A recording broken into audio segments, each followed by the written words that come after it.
My daughter once told me I was her hero. She said it with tears in her eyes at her father's funeral. Now, her words were a sweet poison spoken outside a locked door, meant to get rid of me. They said Mom needed rest, a quiet place to get better. But as they drove me from my home, I knew they were taking me somewhere to vanish, so they could take everything I had left. The quiet in the house after my husband, John, passed away was heavy. It was a silence filled with his absence. It echoed where he used to sit at the dinner table in the smell of his old books and in the stillness of his side of the bed. For 40 years, this house had been our shared life. Now, it was a museum of memories only I could visit. Jen, my daughter, was my rock in that sea of sadness. She held me, brought me food, and promised she would always be there. "You're not alone, Mom," she'd say, hugging me. "I'm here. We'll get through this together." I believed her. I held on to her words because facing the emptiness alone was unthinkable. Greg, her husband, stood beside her, looking like a caring son-in-law. He was a man who talked in numbers and charts, a language I'd never cared to learn. He offered to help with the bills, just until things settle. It started with that simple, seemingly kind act. He'd sit at my dining room table, spreading out folders and charts, talking about money, income, and my accounts. I would nod, trying to follow his financial talk, but a quiet alarm began to buzz deep inside me. I felt a subtle change, as if my home was slowly changing hands. The questions about the house began soon after. "It's too big for you now, Mom, don't you think?" Jen would say, her eyes looking at the living room as if for the first time. "All these stairs. It must be so much work to keep up." She, who had once called this place her safe haven, now only saw its problems. The drafty windows where she once taped Christmas decorations were now a problem. The steep stairs she had run down every morning for 18 years were now a danger. She started leaving brochures on the coffee table for old people's communities with sterile, smiling faces on the cover. "I'm just thinking ahead," she'd say with a light voice. Greg was more direct. "You could make things simpler." He'd say, "Have you thought about giving the property to the grandkids? Make things clean and organized." Clean and organized. The word felt wrong. "This house is not just a document, Greg," I told him, my voice colder than I meant. "It's where your wife took her first steps. It's where her father passed away in his own bed, surrounded by the walls he built. It stays as it is." He gave me a calm, unreadable smile and said no more, but I saw the look he shared with Jen across the room. A flash of a shared plan, of a private talk I wasn't meant to understand. The line between being caring and being calculating was blurring in my daughter's eyes. She still kissed my cheek and called me Mom, but the warmth was gone. It had been replaced by a chilling new focus, the kind an investor has when looking at a valuable asset. The big change came on a quiet Sunday. Jen arrived with a store-bought apple pie, pretending she had baked it herself, a small, unnecessary lie that set the tone for the afternoon. Greg followed her in, a thick manila folder tucked under his arm like a weapon. "Just a few things to go over, Malice," he said with a strange casualness. I should have told them to stay in the living room, in the open, but sadness makes you want to hide. I told them I was tired and was going to lie down for a bit, leaving them alone in John's study. But I didn't go to my room. Instead, I stopped halfway up the big curving staircase, sitting on a step just out of their sight. It was a spot I had hidden in as a child, listening to the quiet arguments of adults. The old wood didn't even creak under my weight. I held my breath, becoming part of the shadows, and listened. What I heard was not a talk. It was a cold and planned conspiracy. She gave $50 to that homeless man outside the grocery store last week. Jen's voice drifted up, sharp and accusing. Said he looked like someone she used to know. Greg let out a short, triumphant laugh. "Perfect. That shows she is unstable and can't make good decisions. Are you writing this down?" I've got a whole list, she replied, her voice clear. Forgot the date twice last month. Called the neighbor's dog by Dad's name. And she left the stove on again. A third voice joined them. One I didn't know. It was a man's voice, firm and clinical. She's lonely, he said simply. But that's not enough. If you want to be her guardians, you need to build a good story of her mind declining. Something that sounds nice but is deeply concerning. You need a pattern. Jen sighed, sounding frustrated.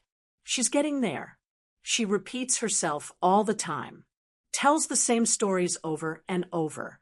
She still thinks Dad's old lawyer is her emergency contact. Greg added, and she writes everything down in a planner. Like a thing from the past. I've tried to get her to use a computer, but she refuses. That's a good thing. The man's voice cut in, sharp and encouraging. We can look at her handwriting. If she writes something wrong, if it looks shaky, that's another point of evidence. It's documented proof. My blood ran cold. I felt a chill spread through my veins. I leaned forward a little, desperate to hear every terrible word. We can push for a doctor's checkup next month. The man continued, laying out their plan to ruin me. But you'll need to make it seem emotional. You have to make it sound like you're protecting her from herself. Use words like safety, stability, comfort. Judges love that stuff. Greg chuckled, a low, ugly sound. She's always been so private. Won't even let us near the safe. Does she have a will? An old one, Jen admitted unwillingly. Everything goes to me, but she's been talking about changing it.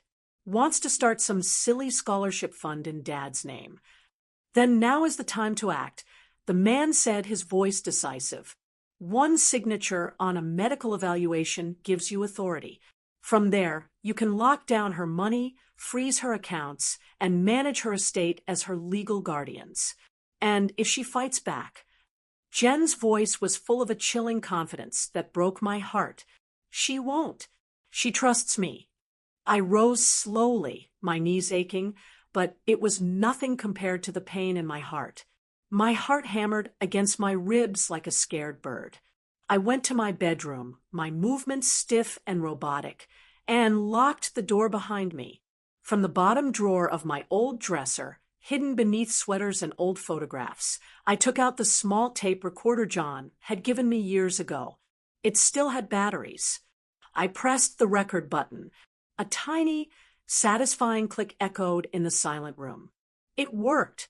I slipped the device into the deep pocket of my sweater. From that moment on, I recorded everything. I became an actress in the tragedy of my own life. The next day, I purposely asked Jen the same question twice about her work. I watched her eyes light up with a predatory gleam as she made a mental note. I told Greg I thought the new postman looked like a boy I went to high school with, and I saw the smug smile he tried to hide. I forgot to take out the trash on Tuesday. They watched me like hawks circling their prey, their smiles growing wider with every fake mistake. I recorded the dinner, where they slid updated financial papers across the table, their voices slick with fake concern. We're just trying to make sure everything's in order. Mom, in case something happens, Jen said sweetly.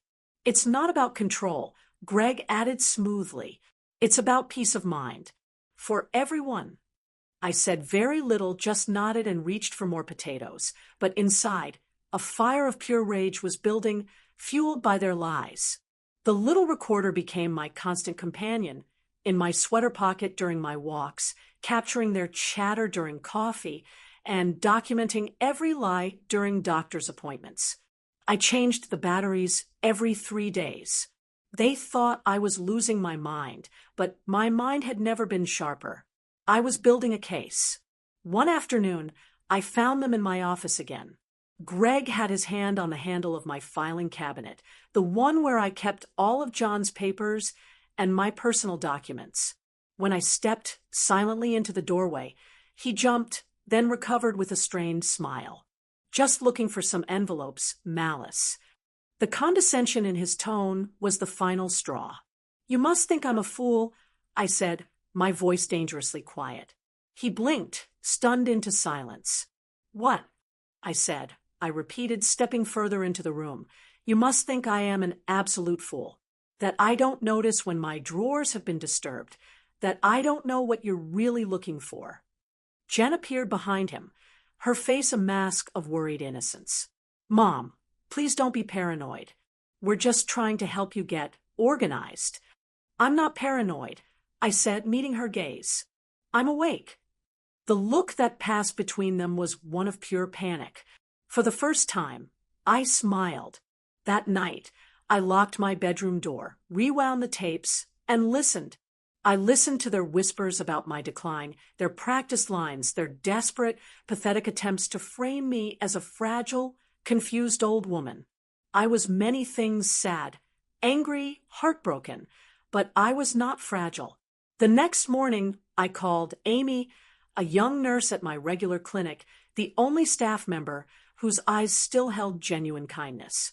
I might need your help soon, I told her, keeping my voice vague. I can't explain now, but I need you to watch, to listen, and to believe me when the time comes. She promised she would. By the end of the week, I had 3 full cassette tapes, 2 backup recordings hidden in a hat box, and the number of John's old lawyer, Howard Glay, written on a note and hidden behind the kitchen vent. They were building a file on me, a made-up story of my decline. I was building one on them, a testament of their betrayal. They wanted to say I was losing my mind. What I was really doing was preparing for war. Henry was a stray cat, a scruffy creature of gray, and white with the cautious eyes of something that had been hurt too many times. He started appearing on my porch in the mornings. I found myself talking to him as I water my roses. I'd tell him about the weather and share my tea preferences. It was a simple comfort. To my daughter, however, it was another reason to say I was crazy. She caught me one morning with a saucer of milk in my hand. She didn't speak at first, just watched me. Then, a tight, pitying smile spread across her face. Mom, you do know he can't answer you, right? Of course I do, I replied calmly. But he listens better than most people. The very next day, a man arrived at the house. He didn't knock. He simply walked in through the front door, which Jen and Greg had left ajar. They introduced him as Dr. Morris, a geriatric cognitive wellness consultant. He looked to be in his early 40s with soft, clean hands and a clipboard that was too new. We just want to check in, Mrs. Miller, he said, his voice smooth and professional. Make sure everything's all right upstairs. Everything is perfectly fine upstairs, I said, looking him dead in the eye. It's what's happening downstairs that I'm concerned about. He chuckled, a dismissive sound, as if my defiance was just another symptom to be noted. He sat across from me in my own living room. The questioning began. Do you know what day it is, Malice? He asked. Yes, I answered, but I don't feel like playing this game today. He wrote something down. Who is the current president? He pressed. Temporarily, I replied with a raised eyebrow.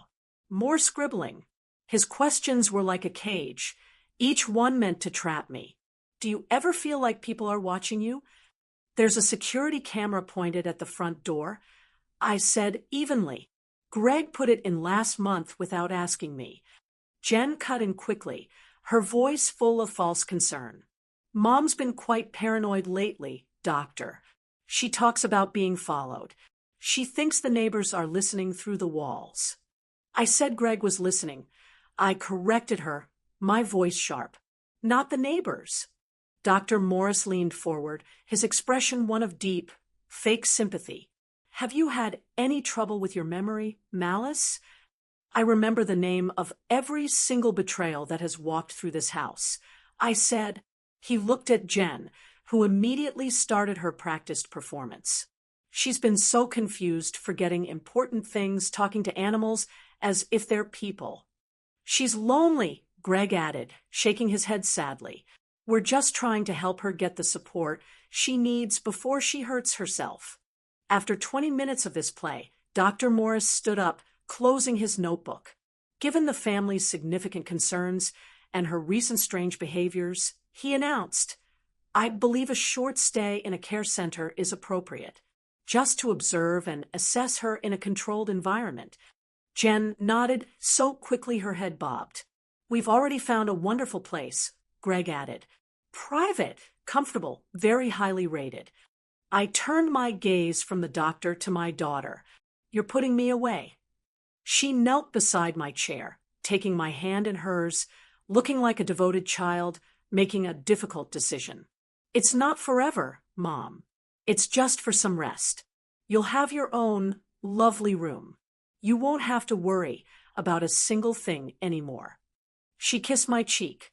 It felt as cold as a tombstone. They packed a small bag for me while I sat, still, on the couch, a statue made of shock and anger. My worn Bible, a simple nightgown, my favorite slippers, a sweater with small holes that John had always loved.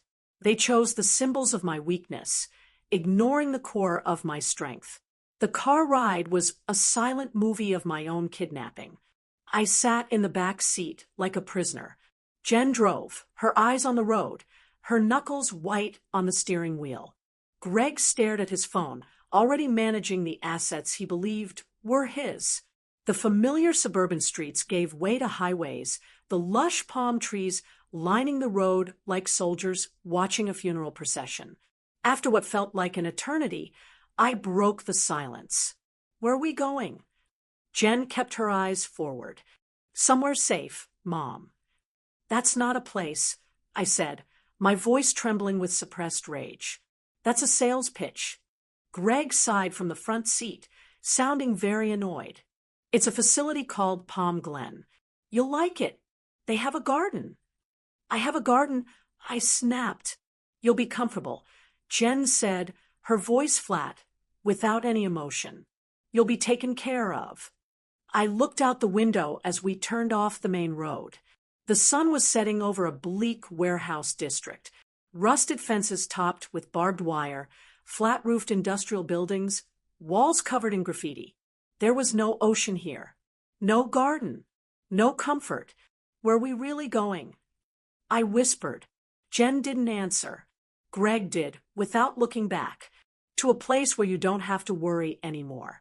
We pulled into a long driveway leading to a cluster of beige, windowless buildings. A sign read Palm Glen Wellness. A heavy gate slid shut behind us.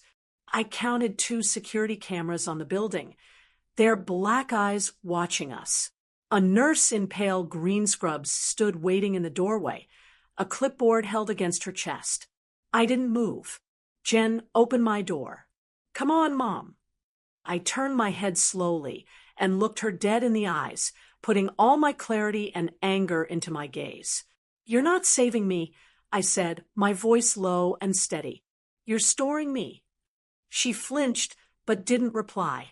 Inside, the floors were polished and shiny, the walls were the color of sickness, and the fluorescent lights hummed with a menacing buzz. They asked for my purse, my ID, my wedding ring. I didn't bring a phone, I said. The nurse smiled a sterile, professional smile. That's all right. You won't need one here. They led me down a long hall with no exit signs, no windows, no clocks. My room had a bed, a chair, and a drawer I wasn't allowed to lock. They handed me a schedule I wasn't allowed to keep. That night, staring at the featureless white ceiling, I whispered into the darkness, Henry, I hope someone fed you. And I prayed that my memory, the one thing they couldn't take away, would be enough to survive what was to come. The door to my room did not have a lock on the inside. It did, however, have a heavy lock on the outside. That was the first thing I noticed. The second was that the window was a thick, sealed pane of plexiglass that offered no view and no fresh air. The third was the telephone mounted on the hallway wall, in a locked box that said, Staff use only. My room had a single bed, with cold metal rails, a chair bolted to the floor, and a dresser with no handles on the drawers. There was a panic button near my pillow, but I knew it was the kind that brought sedation, not help. I was not in a wellness center. I was in a cage, one designed to be clean, quiet, and inescapable. Every morning at 8, a nurse named Sheila would come in with a small paper cup of pills. She would wait, her arms crossed, and watch my throat as I swallowed, making sure I couldn't spit them out. "What are these?" I asked the first time. She smiled, but it didn't reach her eyes. "Just something to keep your thoughts soft, dear." I did not want soft thoughts. I wanted thoughts that were sharp and ready for battle. I quickly learned to hide the pills under my tongue, letting them dissolve a little before spitting them into a tissue, when she left, hiding the soggy mess under the thin mattress. The first night, a memory of Jen's betrayal cut through my sleep, and I cried out her name, a raw sound of grief. Within seconds, 2 large nurses rushed in. They held me down against the bed, their voices a low murmur of clinical jargon. Hallucinations, paranoia, acute episode. Before I could explain, Sheila was there with a needle. I remember her saying the word delusional just as the ceiling began to spin and the world dissolved into blackness. I woke up hours later with a throbbing head and the rough feeling of leather straps around my wrists, holding me to the bed rails. "You had a bad episode," Sheila said sweetly, untying me. This was just to be safe. I asked to call my lawyer. "There's no need for that," she chirped. I asked to call my daughter. "She'll check in soon, I'm sure." I asked to go outside for some fresh air. "Oh, it's not safe for you out there." Later that week, I heard Greg's voice in the hallway outside my door. I knew his smug, self-satisfied tone before I even saw him. He was talking to someone, probably the manager. "She's always written everything down," he was saying, his voice full of dismissive contempt. "Journals, lists, even letters to dead people. None of it means anything. It's just nonsense." The other voice, a deeper male one, asked, "What do you plan to do with her personal belongings?" Greg chuckled. "When the time comes, I'll have a bonfire. Burn every last word. The will, the notes, all of it. It'll be like she never even existed on paper." I held my breath, pressing my ear to the cool metal of the door until the sound of his footsteps faded away. He wasn't just trying to steal my house. He was trying to erase my entire life, my history, my very existence. That night, a new, fierce resolve hardened within me. I tore a small piece of paper from the very back of the welcome packet they'd given me. During a supervised recreation period, I managed to pocket a tiny golf pencil. With a hand that shook not from age but from righteous fury, I wrote the only name and number that mattered. Howard Glay, John's old friend, the lawyer he had trusted completely. I folded the precious scrap of paper, wrapped it in the thin lining of a tissue, and tucked it deep inside my sock. 2 days later, during a routine bed check, Sheila found it. "What's this?" she asked, her voice sharp as she unfolded the tissue. "A prayer," I said calmly. She read the name and number, her eyebrows coming together. "A lawyer," she said suspiciously. "Why?" "He helped bury my husband." I replied, looking her straight in the eye. "I'd like him to help bury me, too." The joke didn't land. She took the note without another word and left the room. The walls seemed to close in even tighter, but I was not defeated. I had one more chance. The next morning, I wrote the name and number again, this time on a very small corner of the paper from the bathroom's trash can. I rolled it into a tiny, tight piece. At breakfast, I carefully wrapped it in a piece of bread and swallowed it, the lump scratching its way down my throat. No one saw. No one cared. Later that afternoon, I pretended to have a wave of intense nausea. I clutched my stomach and moaned, asking to lie down in the infirmary. A younger nurse, someone I hadn't seen before, came to help me. Her name tag read Amy. She had kind, soft eyes that weren't yet clouded by the system. She helped me onto a cot, and as she leaned over to tuck the thin blanket under my arms, I took a risk. "Can you keep a secret?" I whispered, my voice barely audible. She looked at me for a long time, and then gave a single, almost invisible nod. "I need you to help me get a message out." I breathed. "A phone number, that's all." She nodded again, her expression serious. That night, locked in the sterile bathroom, I forced myself to vomit into the sink. My body heaved. And finally, the small paper pellet came up, still in one piece. I rinsed it carefully, dried it on a piece of toilet paper, and placed it inside an empty bandage wrapper from the first aid kit. The next day, Amy was on shift. When she came to check on me, I passed her the wrapper. She took it without a word, her fingers closing around it, and slipped it into her pocket. The next morning, the pills came as usual. The hallway was still windowless. The red eye of the camera in the corner of my room still blinked. But as I sat on the edge of my bed, back straight and hands folded in my lap, something inside me had shifted. A message had escaped the prison. The world beyond these walls might finally know I was here. They had locked the doors, they had taken my belongings, they had drugged my body, and they planned to burn my will. But they hadn't locked my memory, and they hadn't broken my spirit. There is a unique kind of silence that exists only in places built to make you disappear. It hung in the air at Palm Glen, thick and invisible like dust. The nurses walked by like ghosts, their faces without expression. The lights never fully dimmed, casting a perpetual, sickly twilight. The meals arrived on a strict schedule, always bland, always tasteless. Every time I dared to ask to use a phone or speak to someone from the outside world, I was met with the same placid, infuriating response. "Not right now, malice. You need to focus on getting better." So I stopped asking. I became a model patient. I watched. I listened. I waited. And I remembered. They say old people forget, that our minds slip and wander through a fog of memories. But the truth is, we carry too much. Our lives are vast libraries of moments, conversations, and emotions. We don't forget. We just grow quieter about the remembering. I remembered every word Jen had whispered in her plan, every document Greg had tried to get me to sign, every look of pity that had turned into cold, hard calculation.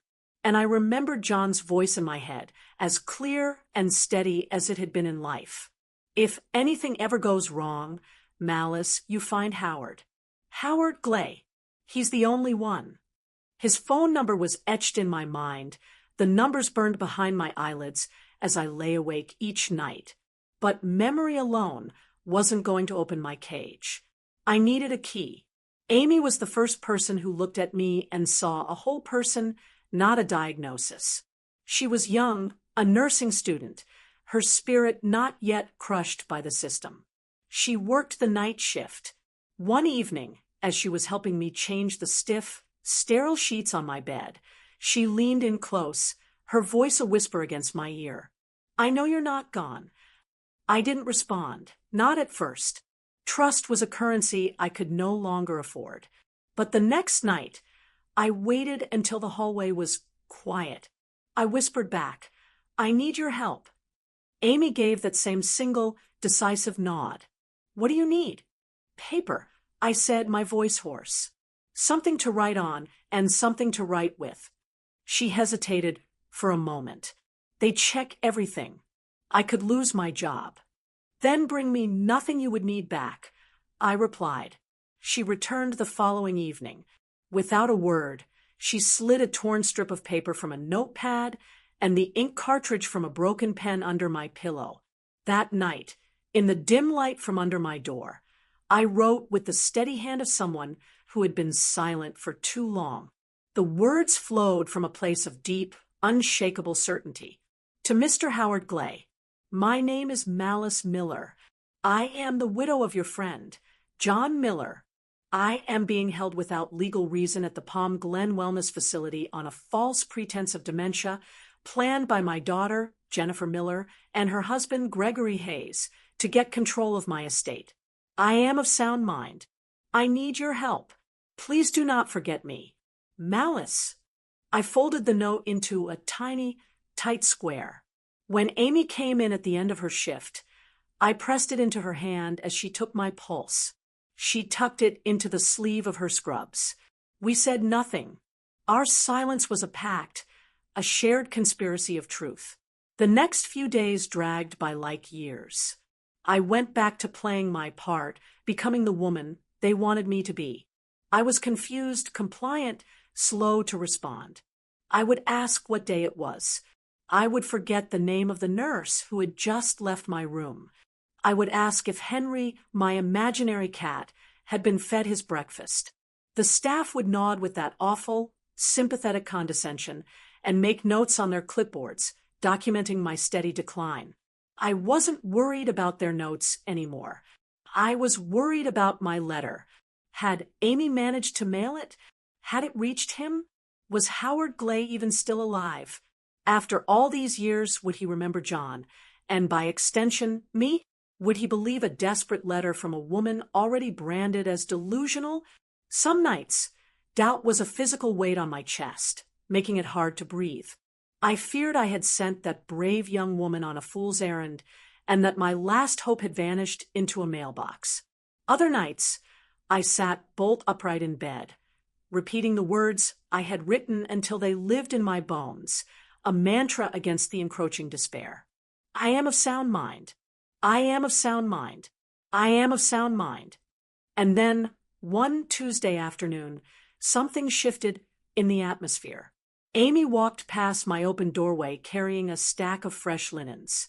She didn't stop or even look in my direction, but as she passed, she let a single paper napkin flutter from the top of the pile onto the floor just inside my room. I waited a full 5 minutes, my heart a frantic drum, before I bent down to pick it up. On the underside, written in the corner in tiny, neat block letters, were 4 words. Letter delivered. He's coming. I stared at the napkin until the words blurred, a wave of profound relief washing over me, so powerful it almost brought me to my knees. My hands didn't shake. My heart didn't race.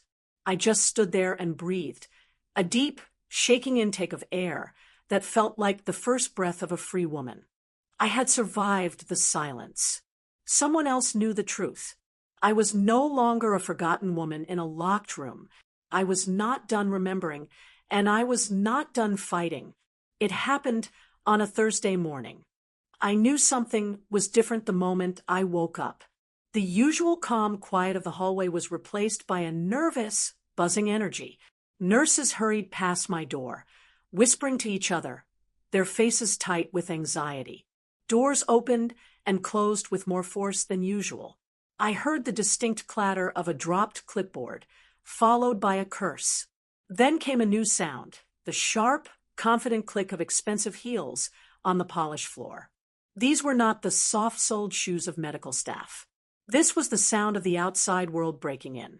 Amy slipped into my room, her face pale but determined. She didn't smile. She just handed me a sweater I hadn't seen in weeks, my own, the soft blue one with John's initials, JM, stitched on the inside pocket. They're here, she whispered. Outside my windowless room, the world had cracked wide open. A television news crew stood in the main hallway. A tall, impeccably dressed woman with a microphone was speaking directly into the camera. Behind her stood 2 uniformed sheriff's deputies, their expressions grim.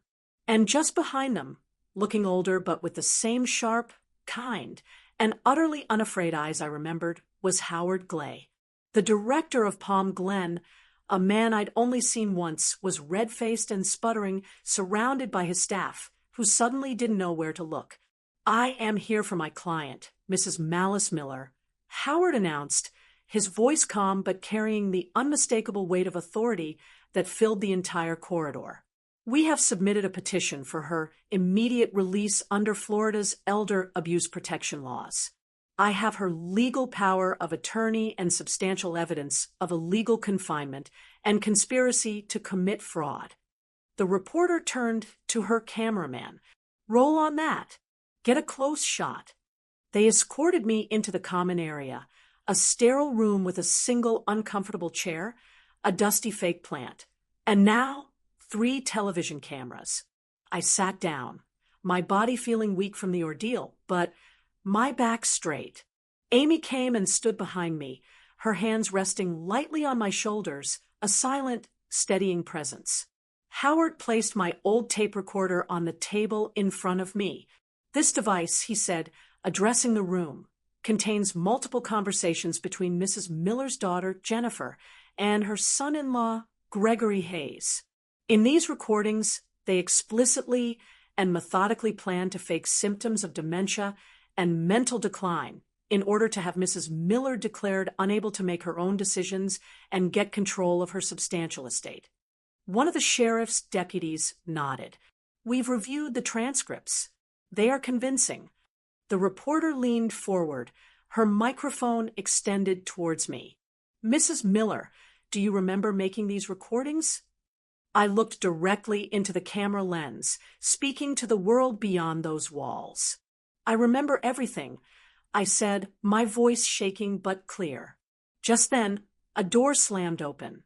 Jen appeared, breathless and pale, dragging Greg by the wrist. What is going on? She demanded, her eyes wild.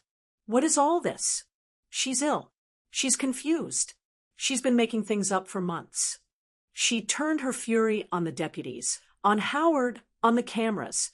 She's my mother, she shouted, her voice cracking. You're all believing the crazy talk of a senile old woman. With Amy's help, I stood slowly. From my sweater pocket, I pulled a folded page of paper, the note I had written to Howard. My handwriting, my history. I remember, I said, my voice growing stronger with each word, the day my daughter was born. I remember holding her for the first time. I remember staying up with her all night when she had a fever, and I remember holding her just as tight as she cried through heartbreaks and celebrated victories. I remember every single time she called me her hero. I unfolded the paper, and I remember the exact day she looked at me and saw a burden instead of her mother. Jen's face crumpled, the manufactured outrage replaced by raw, ugly truth. I remember her saying, "We'll take care of you, Mom," and then signing the paper that had me locked away in this place. I remember the names of every doctor she lied to, every story she twisted. I remember everything she tried to take from me. The room was utterly silent, except for the quiet whir of the cameras. I may be old, I said, looking directly at my daughter, my child, my betrayer, but I am not gone. My gaze held hers.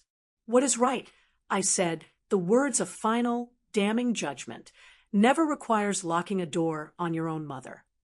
And with that, I turned away from her and, with Howard and Amy at my side, walked out of Palm Glen and stepped into the blinding, beautiful light of day. The old house hadn't changed much, but everything felt different.